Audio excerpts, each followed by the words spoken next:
When publishing a brochure in Microsoft Publisher, you'll have to know how to link text boxes. Creating this link will allow your text to flow from one box to the next. Linked boxes can be on panels that follow one another or on any panel anywhere on your brochure. Let's take a look at how that works. But first, we're always going to go to the task pane and close it. That will give us a broader space in which to work. Remember, you can always go up here and zoom in so that you can see the fine detail of your brochure. Zoom out to see how the whole layout looks.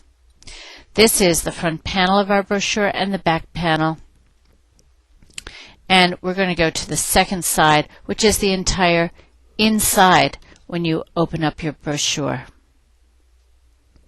Say that you have an article that you want to continue.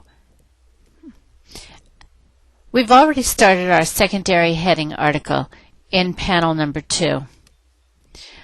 But that article is not finished, so I'm going to paste the rest of my article, which is in Microsoft Word, into that space. I receive a message warning me that the inserted text doesn't fit in this box and asking me if I want to use overflow. Always say no to this question. Autoflow will automatically look for the next available blank space in your brochure, even if that blank space is on the front panel or the back panel where you don't necessarily want it. In this case, we're going to say no because we want to choose where that panel is going to be. We can see down here at the bottom, we can see an icon that says A ... That icon tells us that there is text in overflow, and here is the panel where I want to write the rest of that text. To do that, I'm going to click on this box to make sure it's selected, which turns on the Create Text Box Link tool. Click to make sure that you've selected it. Then when you pull your mouse down, you have a picture. You can pour that picture anywhere, but it's going to look for some place that's blank. As you can see, this isn't blank, this isn't blank, but this is blank. So you can click, and the rest of your text will go into that box.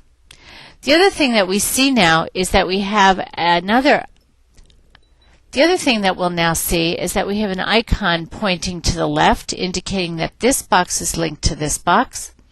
When we turn this box on, we have an icon pointing to the right, which means that this box continues in this box. What's so important about the link tool? Why don't we just go down to the bottom of the article in the first column, cut it, and paste it in the next article? Well, here's why. Here we have an image. We can choose to expand that image and watch the second column.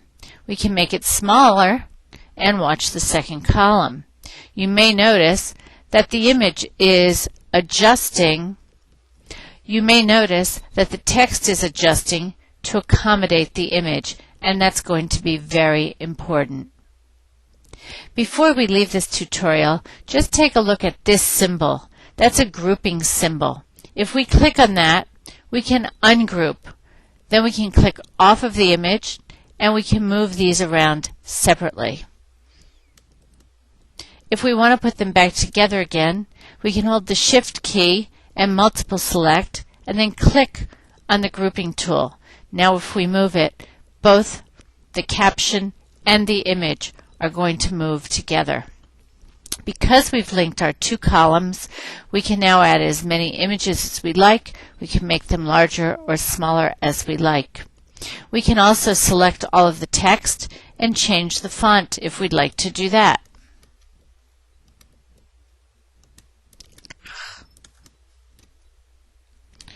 We can also change the font.